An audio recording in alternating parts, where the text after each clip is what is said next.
আপনারা এখানে কখন আসছেন এবং আর ভাঙচুর বা কেন করছেন? আপনাদের কর্মসূচির আসলে মূল বার্তাটা কি?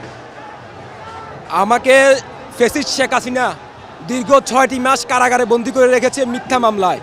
তখন আমি কারাগারে থেকে ওয়াদা করেছি এই গণভবন বঙ্গভবনের এবং এই যে ফ্যাসিস্ট হাসিনার যতগুলো বাড়ি অফিস আদালত আছে, আওয়ামী লীগের যতগুলো বাড়ি অফিস আদালত আছে, এগুলার প্রত্যেকটার ইট আমরা খুলে নিব।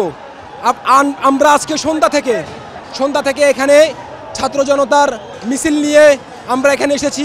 রাত ৯টার দিকে আমাদের এখানে বুলডোজার আসলে আমাদের এই কেন্দ্রীয় যারা সমন্বয়ক আছে তাদের নির্দেশে আজকে এটি ভাঙা হচ্ছে।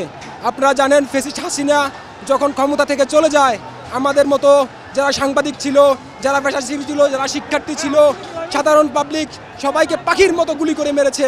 কাউকে তারা ছাড় দেয়নি। যেহেতু তারা কাউকে ছাড় দেয় নেই, আমরা তাদের সাথে কোনো ধরনের সংলাপ, কোনো ধরনের সুযোগ তাদেরকে দিতে চাই না।